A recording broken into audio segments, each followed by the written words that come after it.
uma perna, ele vai mostrar daqui a pouco, já tá aí, né? Olha só, olha a perna dele, hoje ele é uma perna mecânica, não é isso que fala? Isso. Daqui a pouco ele vai falar como foi esse acidente, mas assim tem muitas pessoas. Desde quando o senhor foi sendo castigado pelos espíritos? Como é que foi a vida do senhor? Pastor, tudo começou na minha vida com 13 anos de idade dentro da escola. Tudo começou por curiosidade. Eu até dentro da escola, com vários amigos, e eles sempre me ofereciam. Eu até um determinado ponto, eu consegui falar não. Mas de tantos eles insistirem, eu acabei uma hora aceitando. E aquele dia eu lembro que não foi nem com eles que eu usei a primeira vez. Eu fui até onde vende, que é a famosa boca de fumo, onde falam, e ali eu comprei. E por incrível que pareça, quando um jovem começa nas drogas, ela começa com uma droga meia, vamos dizer, leve. A primeira droga que eu tive em contato foi a cocaína. Eu comprei no dia 2 papelotes de cocaína e cheirei dentro da escola, do banheiro da escola. 13 anos? 13 anos de idade. Aí foi onde tudo começou. E ali, o que eu quero deixar bem frisado também, pastor, que isso hoje eu faço um trabalho de palestras nas escolas, e muita da gente fica até espantado de eu falar, mas é a realidade. Com 13 anos de idade, foi a melhor coisa que aconteceu na minha vida, foi ter cheirado aquela cocaína. Que isso? Eu nunca tinha sentido uma sensação tão gostosa quanto eu senti. Foi a melhor coisa, com 13 anos de idade, foi a melhor coisa que eu senti. Na época, por exemplo, eu tinha ganhado presentes, fiquei contente, bicicletas do meu pai. Conclusão, até aquela data foi a melhor coisa que aconteceu na minha vida. Foi a sensação melhor.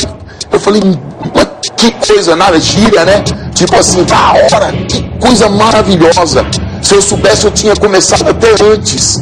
Se eu soubesse que a droga fosse tão boa. E a sensação era boa. É boa, pastor. Eu posso falar para o senhor com a maior convicção do mundo. É uma praga mesmo. É uma praga, é uma sensação maravilhosa. Eu falo para o senhor até hoje. Quando eu vou nas escolas, hoje que eu faço parte do Dose Mais Forte, do Força Jovem, lá do Brás, do pastor Jean, e hoje eu sou um dos palestrantes, né? Não só do Força Jovem, também da IURD Fundação Casa. Inclusive eu estive lá ontem na Fundação Casa com o pastor Geraldo e com a equipe. E é até meio complicado de falar, mas a gente tem que falar a verdade. Não tem coisa melhor, pastor. Mas só que tem a consequência, o senhor pode ter certeza. E ali eu comecei. Comecei com 13 anos. No começo eu tive até vamos dizer, um domínio. Tipo assim, eu falei assim, eu vou cheirar só de sexta. Realmente, há um tempo eu conseguia cheirar só sexta. Daqui a pouco eu comecei, da hora eu vou cheirar sexta e sábado. Aí daqui a pouco sexta, sábado e domingo. Conclusão, eu cheguei a um ponto de cheirar todos os dias, de manhã, tarde, à noite, de madrugada. E aí também, com consequências, aí eu não só fiquei na cocaína. Aí eu fui pro crack, aí eu fui pra maconha, aí eu fui pro lança-perfume. Que isso? Conclusão, pastor, eu cheguei a um ponto que hoje, por exemplo, nós temos necessidade de tomar café da manhã, almoço e janta, não é isso? Não, a minha vida era café da manhã cocaína, almoço cocaína, janta cocaína e de madrugada cocaína. Era 24 horas no ar. E fora também do vício também, pastor, porque eu até um certo ponto, eu conseguia me dominar e eu tinha condições, por exemplo, meu pai me dava dinheiro, eu tinha condições de comprar. Só que o que aconteceu? A droga ela foi influenciando bastante na minha vida e aí houve a necessidade de entrar no mundo do crime, que é aí que foi a pegada. Aí você passou a roubar, porque o dinheiro que seu pai dava não dava mais. Não dava. Aí, por incrível que pareça, eu comecei os primeiros furtos roubando meu pai. Em casa, o seu pai? O meu pai, eu roubava. Eu trabalhei a um certo ponto com meu pai. E também uma passagem também que foi muito importante na minha vida, que na época eu não conhecia Jesus, o meu pai também. O meu pai foi bicheiro de jogo de bicho. Meu pai tinha muito dinheiro. Meu pai dominava Itapevi. Lá tinha 2 banqueiros de jogo de bicho. Um era o meu pai. E ali eu me via com muito de dinheiro. Só Só que não dava, além de muito dinheiro do jogo do bicho, não dava. Aí foi aonde eu entrei também pro mundo do crime e das drogas, que eu me especializei, entre aspas, eu era ladrão de carro e moto. Roubava carro e moto. Eu tanto roubava no 155, que é aquela que o cara encosta o veículo, eu vou lá na michava e ia. Como no 157, que é assalto à mão armada. Roubava o carro estacionado? Estacionado, que no Código Penal, 155. É o furto, isso. 155 é carro parado. É, o carro tá parado, o senhor encostou o carro do senhor, chegou, o carro não tá mais.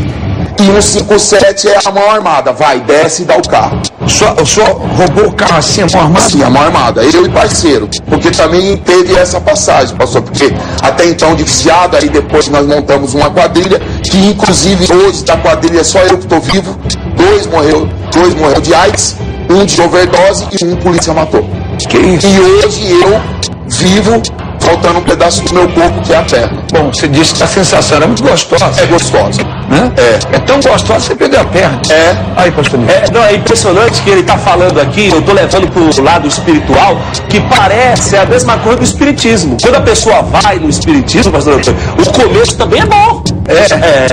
Começa desse jeito, a pessoa começa, vai pedir um namorado, vai pedir uma namorada, e ela recebe, ela vai gostando, daqui a pouco ela começa a aumentar, e o espírito começa a pedir, aí começa o encosto vai pedindo, o encosto vai pedindo, pede uma coisinha pequena, começa com perfume, aí vai subindo, chega uma hora que a pessoa não consegue mais pagar. Dona Gianile que eu diga, né? Exatamente. É assim mesmo, Gianile? Exatamente. O encosto vai pedindo ele nem pede, ele exige. Ele força com que a pessoa dê, porque se a pessoa não dá. Era para ser, não era nem para estar vivo. Estou falando que permaneceu vivo. Os outros morreram. Puxa aí, por favor, a perna do senhor. Olha só para as pessoas em casa achar que é conversa fiada. Olha só. Foca aqui, gentileza. Olha a perna desse rapaz. Olha só o que o mal fez na vida dele. Mas graças a Deus vai entrar sem uma perna. Por isso que está escrito, é melhor entrar com uma perna. Melhor entrar com uma perna só do que sem nenhum. Porque talvez se ele tivesse com as duas pernas, abre aqui. Se ele tivesse com as duas pernas, não sei se ele estaria morto. Mas está aqui uma pessoa que venceu o inferno, que venceu as trevas. Pode voltar a sentar lá. Daqui a pouquinho nós vamos conversar também com a esposa do Robson, que se encontra na linha. Hoje ele tem uma família, hoje ele tem uma vida transformada. Mas deixa eu ser. Bom, eu tenho aqui na linha a sua esposa, né? Mas conta aí, então, você fazia assalto, uma armada. Cheguei a fazer. Chegou a ser preso, não? Eu cheguei a ser preso 2 vezes. 2 vezes. Inclusive, pastor, o senhor está falando que a minha esposa está aí. Uma das prisões que foi, o que aconteceu? Eu cheguei em casa e nós tínhamos que ir, ela chamou eu para ir jantar na casa do meu padrinho de casamento. E o que aconteceu? Eu peguei a minha esposa e fomos até a casa desse meu padrinho. Chegando lá, o que aconteceu? Eu vi uns camaradas meus das drogas lá. E nisso, o que eu fiz? Em vez de eu entrar para dentro da casa para ir jantar, que nós fomos sair determinado para ir jantar na casa do meu padrinho, o que eu fiz? Eu fui na favela. Chegando lá na favela, eu entrei num barraco, e dentro do barraco tinha umas motos. Aquele dia não foi eu que roubei, foi o parceiro que roubou, e tinha umas armas. O que aconteceu? Daqui a pouco só polícia invadiram. Eu me assustei, mas o que aconteceu? Eu estava lá dentro do barraco. Nisso, o que aconteceu? Os polícias algemou a gente. Conclusão, perdi a janta. E ali eu fui parar no DP, foi uma das prisões. E a minha esposa ficou a noite inteira atrás, foi na casa da minha mãe, falou: seu filho foi preso. Foi uma das prisões que eu fui preso aquele dia. Só que é um pouco até complicado de eu falar, porque, como que eu posso dizer? Houve um acerto, para ser realista para o senhor. E ali eu fui dispensado, mas estava totalmente errado. Teve um acerto ali na ocasião. Cheguei a ir até para a delegacia e ali houve um acerto. E ali eu fui dispensado, só que chegou lá e falou assim: só que um tem que pagar. Aí um foi direto para a casa de detenção, que inclusive esse meu amigo hoje ele é falecido. Nesse dia aí que eu estava com a minha esposa, uma das prisões. Deixa eu ver uma coisa. aliás, Elizabeth, né? Elizabeth? Alô, oi. Tá me ouvindo bem? Tô. Eu tô aqui com seu esposo aqui ao meu lado. Me diga uma coisa, então, a história que ele está contando aqui das prisões, das drogas, perdeu a perna. A senhora acompanhou ele desde do começo? Como é que foi, hein? Quando nós começamos a morar, ele era viciado em drogas. Ele era viciado em drogas. Aí, assim, eu conheci ele, me apaixonei, né? Mas ele era triste, ele era terrível. É mesmo? Ele era terrível. Ele usava e ele não tinha vergonha não. Ele usava na minha frente, chegava na minha casa drogado, né? Mas assim, meu pai foi super contra. Só sabia que ele roubava carro? Então, ele falava pra mim, antes de eu conhecer ele até fugiu, foi pro Paraná, né? Fugiu da polícia. Ele era terrível. Inclusive, pastor, agora eu tô lembrando, ela estava falando, e essa coisa tem muito comigo, que eu fico um pouco muito triste. Fico triste e não fico ao mesmo tempo, porque não era eu ali. Eu cheguei a um ponto de pegar a minha arma, coloquei na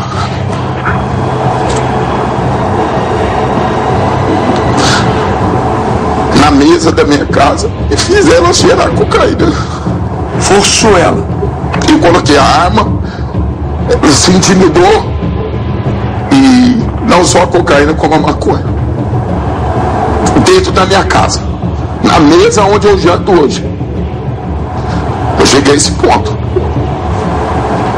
Que isso? E fora as vezes que chegava, minha casa estava limpa, limpinha. Eu chegava com os malandros em casa. Eu lembro também essa cena, eu comprei uma cama Jorge Nicole na época. Cheguei a casa limpinha. Eu cheguei drogado, sujei tudo a casa. Aí ainda aquele dia eu levei uns companheiros ainda. E usei droga dentro de casa. E essa cena aí eu lembro, me magoa muito assim de lembrar que até que ponto que eu cheguei de usar a droga dentro da minha casa e forçar ela a também usar. Não foi muitas vezes que ela usou, mas ela chegou até e se intimidou com 38, de um 38 polegadas. Pergunta pra ela, que eu não largava daquele revólver. Lembra, Elizabeth? Eu lembro que no outro dia eu tinha um compromisso, que uma amiga minha estava grávida, e ela tinha chamado eu para ir no São Roque, próximo a Sorocaba, que ela ia fazer pré-natal lá. Aí eu usei, né, a maconha, né, só que eu não conseguia levantar, porque é terrível a reação da maconha na hora. Agora, Elizabeth, por causa do nosso tempo, ainda quero colocar o testemunho de uma pessoa que, uma fogueira santa de Israel, decidiu também a sua vida. Eu queria saber o seguinte: como é que, sendo a senhora o esposo desse rapaz que por 10 anos foi um viciado na cocaína, no crack, o que a senhora tem a dizer hoje? Como é que ele é? Porque ele pode dizer como ele é, porém a senhora falando talvez seja até mais forte. Como ele era? Como é que ele é hoje? Com o marido, com pessoa? Hoje ele é uma benção. É um bom marido, um bom pai. Assim, de tudo que ele fazia, ele nunca assim, ele já teve vontade de me agredir, mas ele nunca me agrediu não. Mas ele era bem estúpido, muito bruto. Né? Mas assim, hoje ele é uma pessoa maravilhosa. Bom pai, me ajuda assim o que ele pode. Ele trabalha à noite, né? Eu sou diarista. Ele cuida bem dos filhos, tem uma filha de 17, uma de 10 e um que vai fazer 4. Agora, o Robson, o que você tem para dizer para a Elizabeth depois de feito sofrer tanto, né? Hoje o que eu tenho para dizer para ela é que agradecer, né? Porque não é fácil, que nem ela falou, porque eu vivi essa vida, agradecer a ela. Inclusive ela me deu 3 filhos maravilhosos também, hoje eu tenho 3. E dizer que eu quero fazer, né, de tudo o melhor para melhorar cada dia mais, né? Para até recompensar aquilo que eu fiz, né, no passado. E é o que eu procuro fazer, né, na medida do meu possível. Eu procuro fazer de tudo, que nem ela está falando, um bom pai eu procuro ser, um bom marido, um bom trabalhador. Eu acredito que não tem nada a ver, né, com o que eu era antes. Hoje o senhor tem uma família. Hoje eu tenho, né? Me divide aqui, o Robson, hoje é sexta-feira, é corrente de libertação. O senhor também na Igreja Universal, o senhor chegou, fez essa corrente. Aliás, tem pessoas que fazem até hoje, né? Não pararam, tem 10 anos, 15 anos. Obrigado, tá, Elizabeth? De nada. Obrigado, tá? Felicidade pra senhora. Obrigado, igualmente. Tchau, obrigado. As pessoas estão agora em casa, ou estão ouvindo através da rádio, tomar uma decisão hoje, dar um basta nessa situação, remover esses espíritos para que Deus possa entrar, né? Pastor, o que o senhor está falando é muito sério, porque é normal, pastor, igual eu antigamente, minha mãe falava, meu pai falava, o pastor falava, o padre falava, todo mundo falou, mas eu não dei ouvido. Agora o senhor está falando aí, e hoje, muitas das vezes eu falo isso nas palestras que eu faço hoje, nas escolas, igual ontem eu estive na Fundação Casa com o pastor Geraldo, nós fazendo um trabalho muito forte é o que eu falo, infelizmente, as pessoas não acreditam, mas eu vou falar por mim.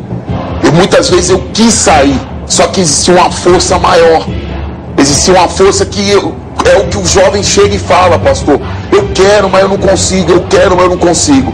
Tá aí, além de você querer, você tem que ter uma entrega e essa corrente de libertação, porque aí eu entendi.